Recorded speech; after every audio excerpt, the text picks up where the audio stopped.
I do believe that my pricing was quite high when I really think about it.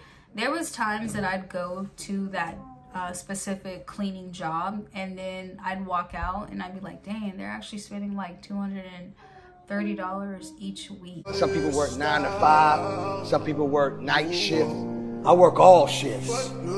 Okay, so I don't know if I should tell you guys the good news or the bad news, but bad news is I lost 2 contracts. You guys know I used to have a apartment complex that I was cleaning 2 times a week. That was a over $900 contract. Literally going there, wiping down the washers and dryers, cleaning the glass doors for the doorways that they did have and the glass to the entrance, and then vacuuming the whole place, which was 2 floors, and then mopping out of there as well. I kept my supplies in one of the empty apartments that they had some of the maintenance equipment in there also. And I had it for quite a bit of time, not too long though. And how I got this contract was I cleaned for one of the guys who lives in the building. He referred me over to the office. I initially gave them a quote. They didn't go with me. Then it was like months down the line, they still needed a cleaner because their maintenance person quit. They basically said most of their maintenance guys have just quit. So that's what they did. They went with me, had their card on file. I used Jobber. I got to see my schedule. So I would schedule them Tuesdays and Thursdays. And then I would bill them either that Thursday or the next day on Friday. I would just go into Jobber. I already had their card on file, and then I would bill them. They would send them a receipt and give me my funds. This was every week that I was billing them, mind you. So I basically went on a Tuesday, did the cleaning. Prior to me doing the cleaning, I seen that my equipment was gone, so that was already a red flag. I called the receptionist who, you know, we're the ones who discuss mainly everything, because usually the boss will have the receptionist or the front desk person talking to you. And they had to go searching for my vacuum. They eventually found it. The owner actually thought it was his, and I was like, no, this is mine, right?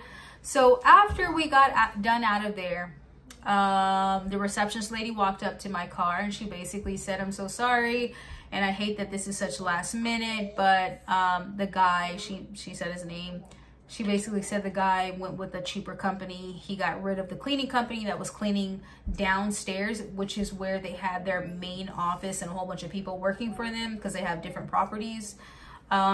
He got rid of that cleaning company, and then she was cleaning his company for several years. They also fired the maintenance guy, and then they also got rid of us. So we had to go back upstairs, get our equipment, and you know, it is what it is. I just let her know, you know, if things don't work out, you know, just let me know. I'd be happy to come back if you don't find them reliable, dependable, or they just weren't doing a great job. So that was that. So now let's talk about the dental office. So you guys also know I've done videos about the dental office if you want to check out those videos. This was like an 8-lab dental office. I was charging them $155 a week because it's a one-time cleaning. I'm going there once a week, and I feel as if they would have got a better deal if I was going there more frequently. But since I was only going there one day out of the week, I felt like I might as well get my money's worth, right? Now, that may not have been the right thought process, but I'm still learning. I'm still learning the commercial side of things.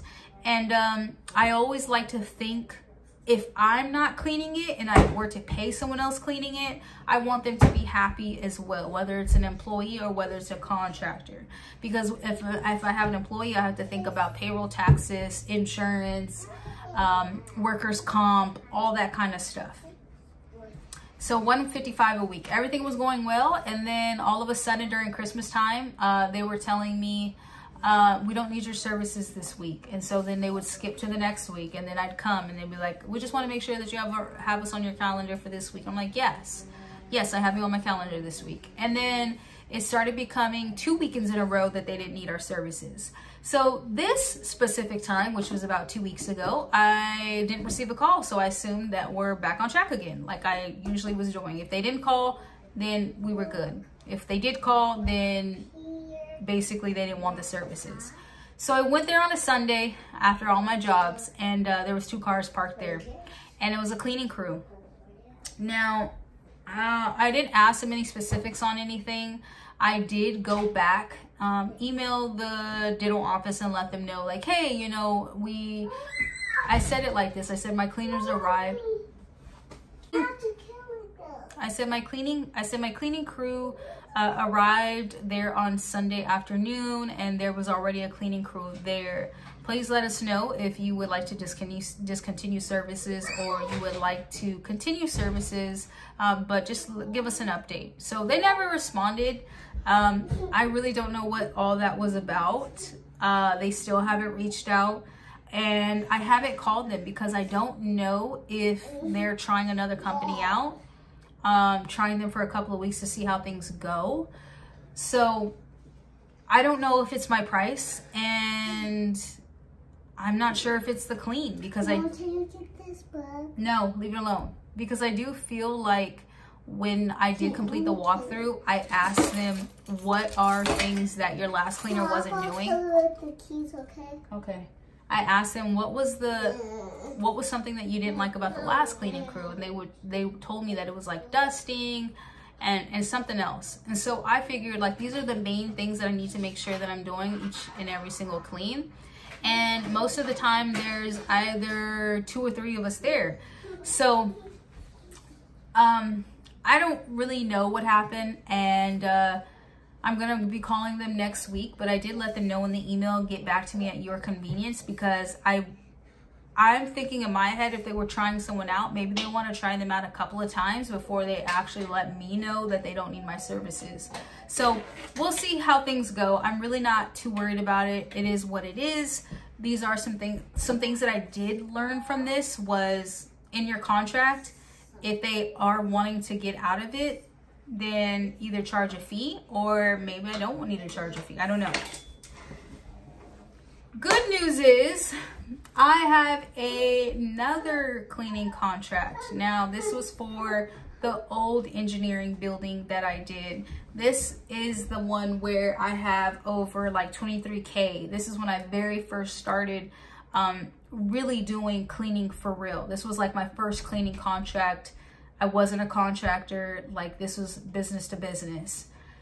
So if you guys watch my old content, you guys will know that they had payment issues. In the beginning, it was fine.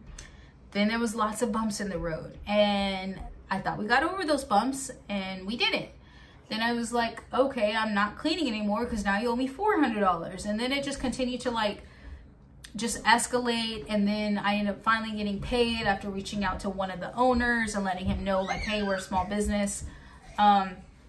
I just kind of gave him not too much of a sad story, but I just let him know, like, hey, you know, we're a small business. It's me and my daughters, and the balance you owe, you know, really affects us as a business, and we would love to continue to clean for you, but payment has been an issue. And literally payment was processed that day. He talked to one of his guys, or talked to the, whatever it was. He talked to somebody, and the payment was issued that day. So in my video, in one of my videos, I talk about how my very last cleaning, I went there and literally the place was empty. There was like maybe one desk with some things on it, but the place was empty, and I was worried. So I processed the payment. That was my last payment for them. They told me that their business had closed. Well, long story short, we found out that some of the members were stealing from the business. So basically, that same guy, one of the members, reached out to me. He said, hey, Raylan, I have a new building I bought. It's almost going to be done in February, March. I'd love for you to come out and give me a walkthrough and start cleaning. So I'm like, okay. And then it got to the, you know, it got to the end of March, and I thought, okay, well, maybe he's going to reach out soon. Maybe not, you know, he'll let me know. And he did reach out. So we met up. I'm going to be doing a deep cleaning tomorrow morning, and then I will be doing weekly services once a week. It is a very nice modern office. I truly like it. My next video, I will show you guys the office.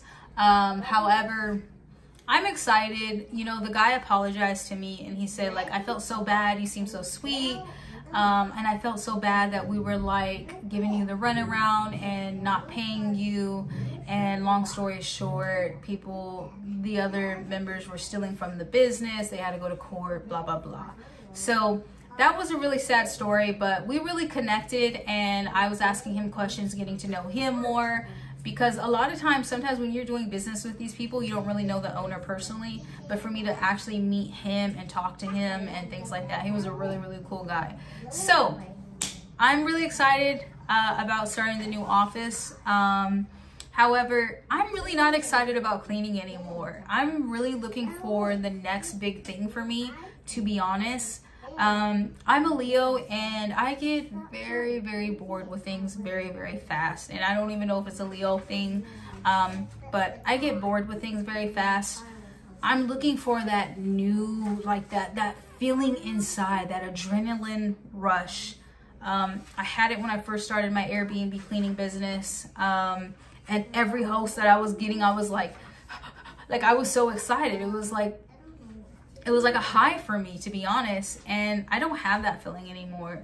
And I'm considering truck driving. So I've been looking at schools. I don't know how this is going to go, but I've already found a school near my area. It is a full-time thing, like 160 hours.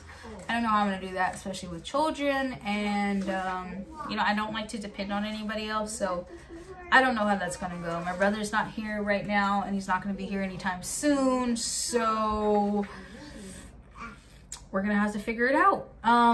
But yeah, it's something that I'm really just not excited about anymore, so we'll see. Anyways, thank you guys for watching, and tune in to this next